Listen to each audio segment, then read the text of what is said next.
Hello everyone, this is Shruti. Welcome to Shruti's Heuristics. Editorial analysis பார்க்கலாம். இது September 18 ஓட editorial தான். So நம்ம வீடியோக்குள்ளே போகிறதுக்கு முன்னாடி நம்மளோட சிஏ ஹேண்ட் ரிட்டன் நோட்ஸ் அப்புறம் நியூஸ் பேப்பரோட ஹைலைட்டட் கட்டிங்ஸ் ரெண்டுமே பார்த்தீங்கன்னா 49 rupees per month. உங்களுக்கு வேணும் அப்படின்னு நினச்சிங்கன்னா நீங்கள் பர்ச்சேஸ் பண்ணிக்கலாம். எப்படி பர்ச்சேஸ் பண்ணுறது அப்படின்னா UPI ID வந்து என்னோடது டிஸ்கிரிப்ஷனில் இருக்கும். அந்த ஐடிக்கு நீங்கள் பேமெண்ட் பண்ணிவிட்டு டெலகிராமில் இந்த 3 விஷயம் மட்டும் எனக்கு நீங்கள் அனுப்புங்க.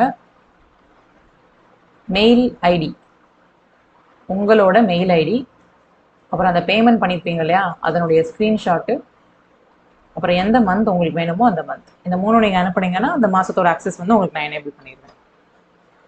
ஓகே, இப்போ நம்ம எடிட்டோரியல் பார்க்க ஸ்டார்ட் பண்ணிடலாம். இது வந்து ஒரு இன்டர்நேஷ்னல் நியூஸு, அதை பற்றின எடிட்டோரியல் தான் இப்போ பார்க்க போகிறோம்.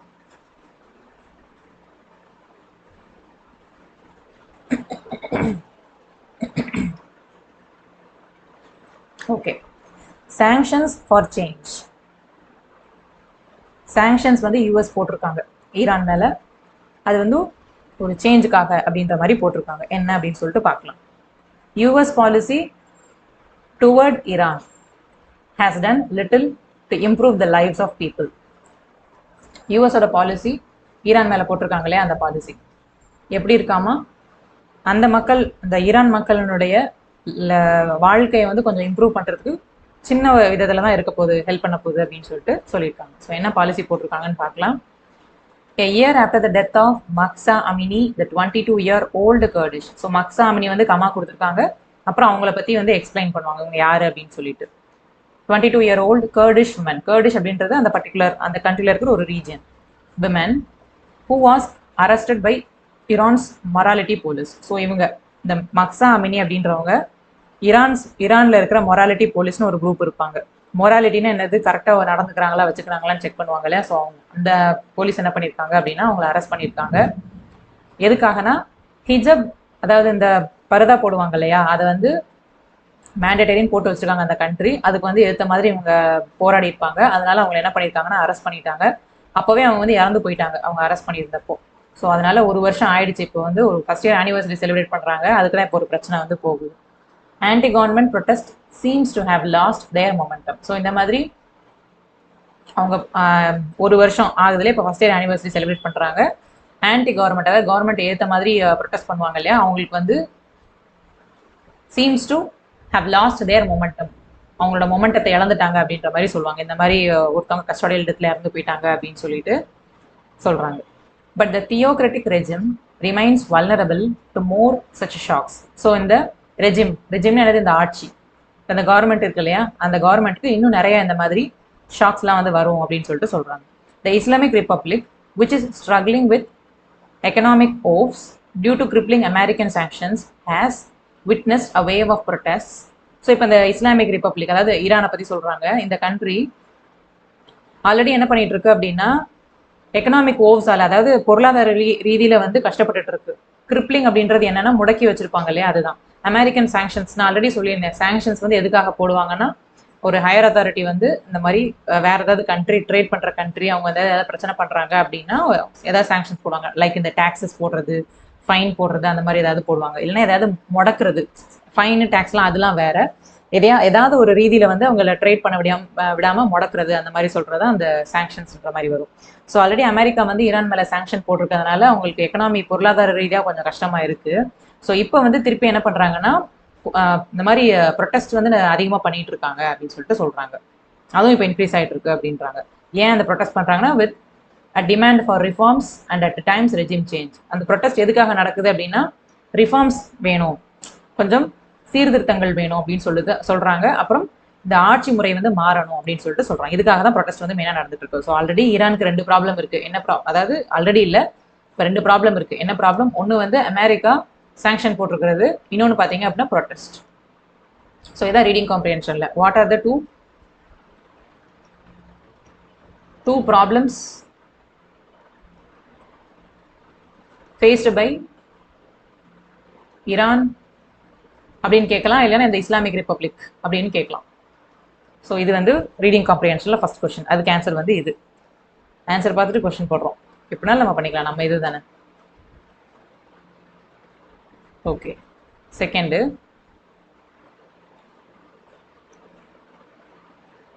the protest triggered by the custodial death of the protest. இந்த ப்ரொட்டஸ்ட்னு என்னது, மாசம் வந்து எதிர்ப்பு தெரிவிப்பாங்க இல்லையா, அதுதான் பேரணி மாதிரிலாம் வந்து.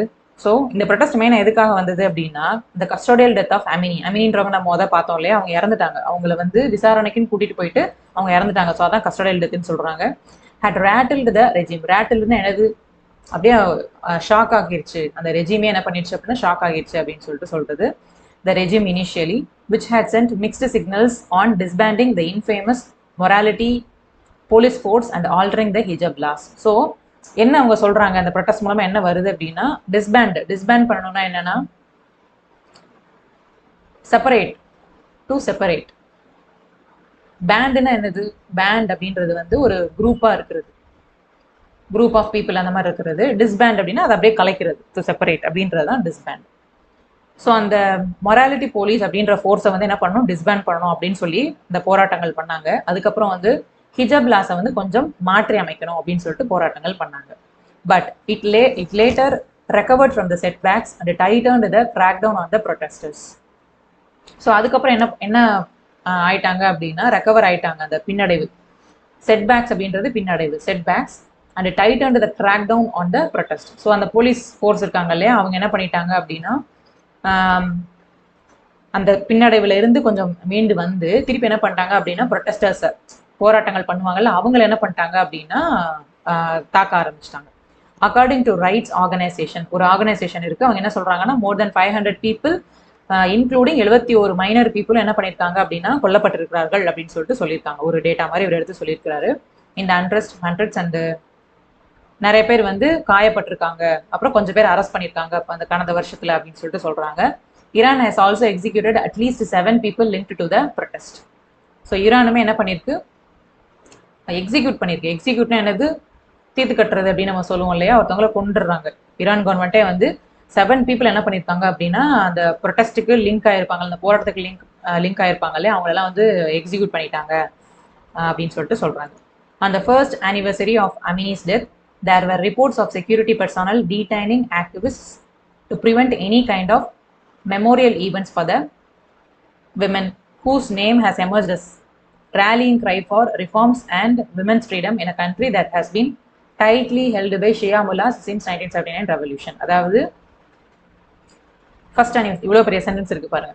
இப்போ வந்து அந்த பொண்ணு இறந்து ஒரு இதான மொதல் வருஷம் சொன்னால், இந்த ஃபர்ஸ்ட் அனிவர்சரியில் நிறைய செக்யூரிட்டிலாம் டைட் பண்ணியிருக்காங்க. ஏன்னா இந்த மாதிரி திருப்பி போராட்டம் பண்ணக்கூடாது, இந்த பொண்ணை வந்து ஒரு பெரிய இது மாதிரி காமிக்க கூடாது அப்படின்னு சொல்லிட்டு நிறைய செக்யூரிட்டி வந்து டைட் பண்ணியிருக்காங்க. ஸோ அந்த பொண்ணோட பேரை தான் என்ன பண்ணுறாங்க அப்படின்னா இந்த போராட்டங்கள் எல்லாம் வந்து எல்லாருமே சொல்லிட்டே வந்துட்டு இருக்காங்க. ஸோ அந்த மாதிரிலாம் பண்ணக்கூடாதுன்றக்காக செக்யூரிட்டி ரொம்ப டைட் பண்ணியிருக்காங்க. ஸோ இந்த கண்ட்ரியை பற்றி எப்படி டிஸ்கிரைப் பண்ணுறாங்க, ஈரான் அப்படின்ற கண்ட்ரியை பற்றி எப்படி டிஸ்கிரைப் பண்ணுறாங்க அப்படின்னா, ஸோ இந்த கண்ட்ரி வந்து டைட்லி ஹெல்டு பை ஷியா முல்லாஸ். 1979 ரெவல்யூஷன்ல இருந்து ஷியா முல்லாஸ் அப்படின்றவங்க தான் இந்த கண்ட்ரியை வந்து ஆட்சி பண்ணிட்டு இருக்காங்க, டைட்டா வந்து ஸ்ட்ரிக்டா ஆட்சி பண்ணிட்டு இருக்காங்க அப்படின்னு சொல்லிட்டு சொல்றாங்க. அடுத்தது, the Biden administration of the United States has imposed a new set of sanctions on the first anniversary of Amini's death. So இப்போ இந்த ஃபர்ஸ்ட் இயர் ஆனிவர்சரியில் வந்து பிடன் அட்மினிஸ்ட்ரேஷன் என்ன பண்ணியிருக்காங்க அப்படின்னா திருப்பி இன்னும் கொஞ்சம் ஒரு புது செட் ஆஃப் சாங்ஷன்ஸ் வந்து என்ன பண்ணியிருக்காங்கன்னா இந்த கண்ட்ரி மேலே போட்டிருக்காங்க. என்னென்னது அப்படின்னு சொல்லிட்டு பார்ப்போம். டார்கெட்டிங் அஃபீஷியல்ஸ் இன் ஈரான்ஸ் செக்யூரிட்டி அப்பாரட்டஸ். ஸோ மெயினாக யூஎஸ் வந்து என்ன சொல்லுவாங்க அப்படின்னா ஈரான் கவர்மெண்ட்டை தான் வந்து தாக்குவாங்க. ஸோ அதனால் அந்த செக்யூரிட்டி அஃபீஷியல்ஸ் தான் என்ன பண்ணுறாங்க அப்படின்னா டார்கெட் பண்ணுறாங்க. அப்புறம் Joe Biden and other officials have repeatedly called out அப்படின்றது ஒரு ஃப்ரேசல் வேர்ப். ஃப்ரேசல் வேர்ப், இது வந்து கிரிட்டிசைஸ் பண்றது, டு கிரிட்டிசைஸ்.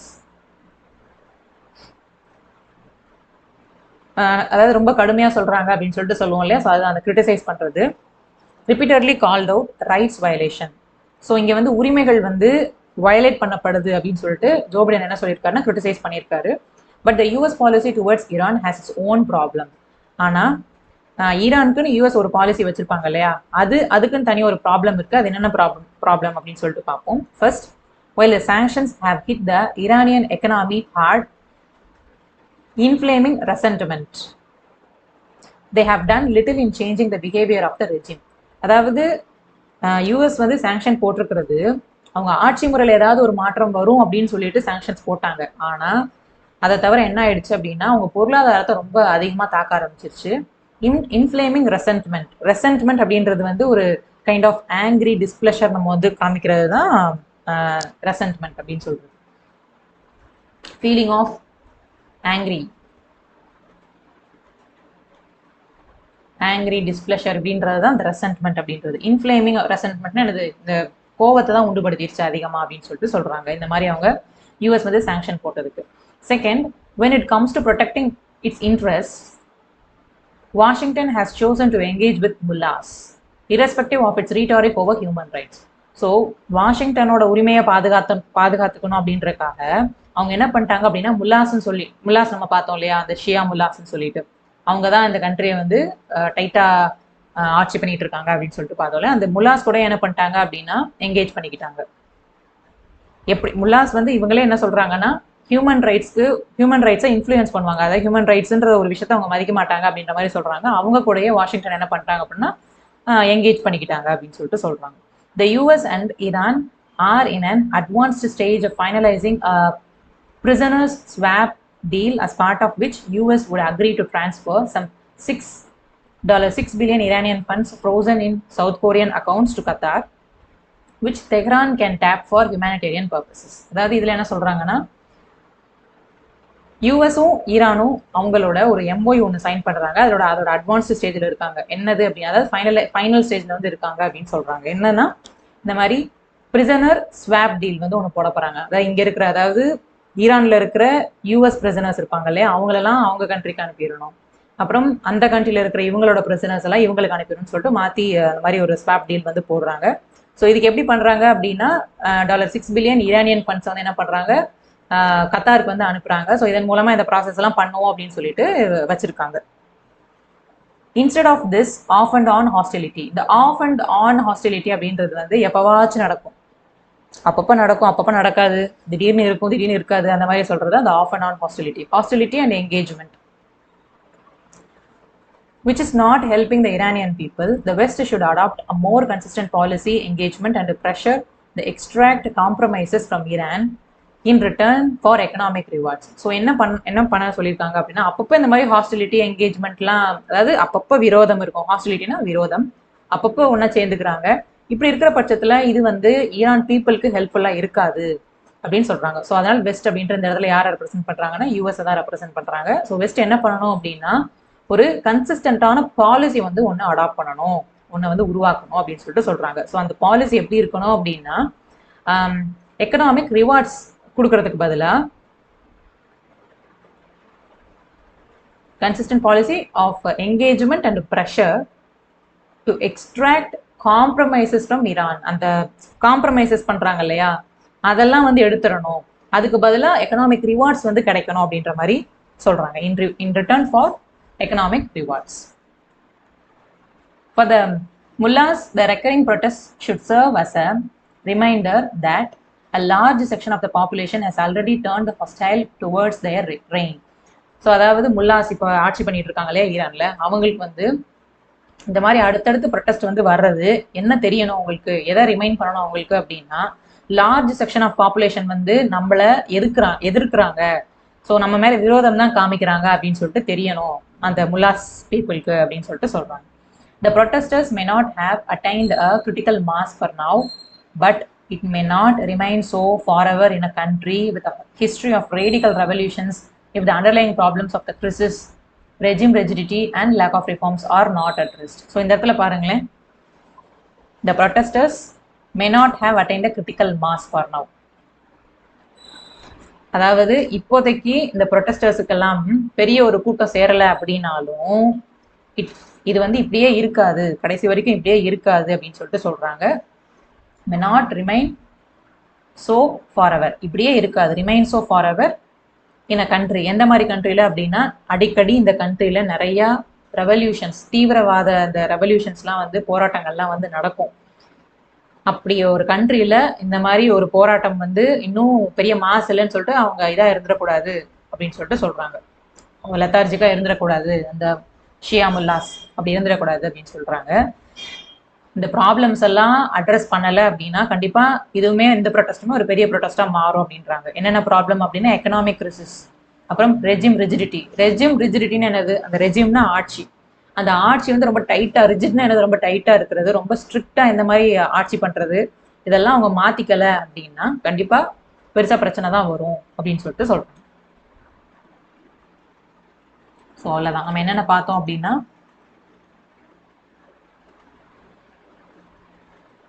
வல்னரபிள் அப்படின்னா ஈஸியாக அட்டாக் ஆயிரும், அதுதான் வல்னரபிள்.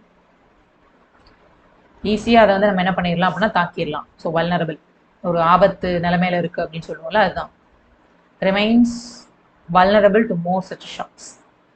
அடுத்தது ரேட்டில் அப்படின்னு பார்த்தோம். ரேட்டில் அப்படின்னா ஒரு ஷாக்கு.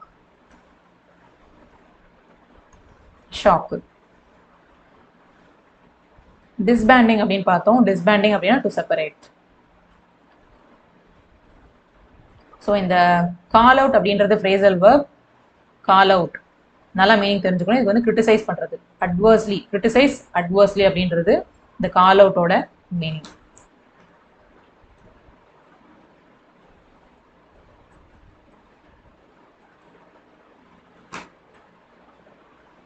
ரெசன்ட்மெண்ட் அப்படின்றது வந்து ஃபீலிங் ஆஃப் ஆங்க்ரி, டிஸ்பிளஷர் அந்த மாதிரி வருது. அப்புறம் ஆஃப் அண்ட் ஆன் அப்படின்னு சொல்றது, இது வந்து ஒரு இடியம்.